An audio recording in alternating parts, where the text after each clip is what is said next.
Hey guys, how's it going? So we were just at Disneyland, a couple of weeks ago, and for what must be the 100th time, we show up to a FastPass return entrance and there is this huge long line leading up to the scanners and no one passed that.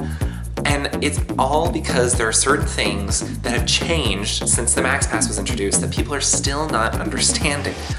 And so I want to talk about today 5 things you should not do with FastPass at Disneyland.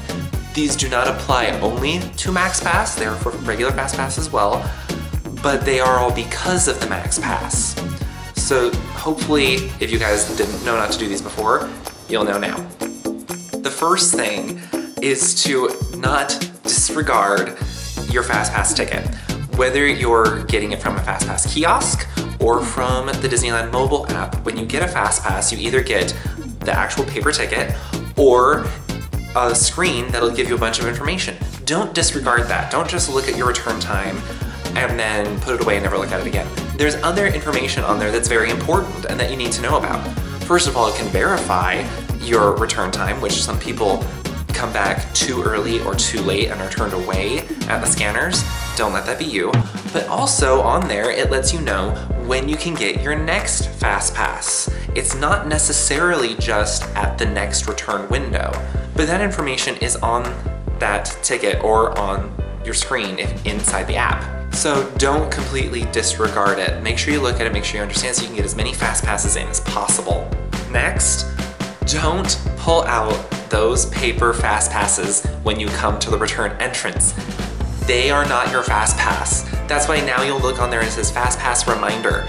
There's a lot of people I know that, it hasn't even been a year at this point since they changed that.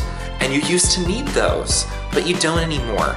That's why there's nothing on there to scan and it doesn't say FastPass, it says FastPass reminder. Do not have those out because they will not take them, they do nothing. You need to have either your admission ticket or your mobile app out ready to scan. Next, don't block the scanners so that other people can't use them. This happens in particular at attractions where the FastPass return entrance serves other purposes as well, such as the Matterhorn, where it's both the FastPass return entrance and the single rider entrance. So people go through that line to either get a single rider pass or to use their FastPass. Sometimes I see people believing for some reason that one cast member there is there specifically for single rider and the other one is there for FastPass. And so people will go over to one side and they'll block the one scanner to talk to the cast member about single rider, and the other side, then there'll be people who are having issues with their tickets for FastPasses, and so then the rest of us just have to sit there and wait until one or both of them move. If you need to talk to a cast member for anything, be it for that or anything else, do not block the scanners. It makes the line move much slower behind you. Find a way to just kind of walk to the side, step to the side, so that you're not in the way and allows them to keep the line moving so that other people are not waiting. Just kind of be mindful about that. This is along the same lines. Don't think that there's only one scanner. Even when that isn't happening and one scanner is not blocked completely or there's one that's completely open, people just don't seem to realize that both the scanners do the same thing and you can use both of them.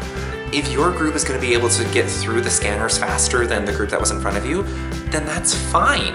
Just go for it and get through them. Every attraction has minimum 2 scanners. Some attractions have more, even up to 6. So keep an eye out and just go for whatever scanner is open at the time and move through it. The last one, and this may sound kind of stupid, but it happens. Don't put your phone or your park ticket on the wrong place in the scanners. I think this happens from some people because they're used to Walt Disney World. In Walt Disney World, when you come to a FastPass return entrance, you actually have to make contact between your magic band and the touch point because there's a radio signal that has to make contact. Well, then they look at the scanners at Disneyland and they see the big circle and they think, oh, this is where I touch it. No, it does nothing. That's just there to let you know, put your ticket here, that you place it in the middle of the circle with the barcode facing up, and that will scan. Conversely, there are other people that realize that it is a barcode scanner and that the light that they see, the red light, is the scanner itself, but then they like shove their park ticket up against the FastPass scanner, like really up against it, and then they wonder why it doesn't scan. It's not built to scan from that distance. It's built to scan much further away. Just put it right in the center of the circle, you will have no problems whatsoever. If you've been watching our channel for a long time, you'll probably realize that this is not the first video at all where I'm talking about FastPasses, and especially not since MaxPass came out. But I think there will be a lot more to come because it is different. Things have changed pretty quickly. But this also will help alleviate a lot of the ill feelings that people get when they come to the FastPass return window and there's a huge line leading up to the scanners because people in the front just still don't quite understand what's happening. So this is not like yelling at people and saying, how dare you, you're stupid. It's more just like, look, I guess you didn't know, you weren't aware that things have changed. Hopefully this is reaching people who didn't previously know these things. And if maybe you know some people who need to know this, share it with them. Let them know what's changed so that things can go smoother in the future. Along those same lines, make sure that you like and subscribe for more videos just like this one, and leave any questions or comments or maybe other experiences like this that you've had in the comments below. Make sure you also follow us on our other social media platforms to get more updates about when things are happening. And I actually think that's about it for this week. So we will see you next week, guys. All right. Bye.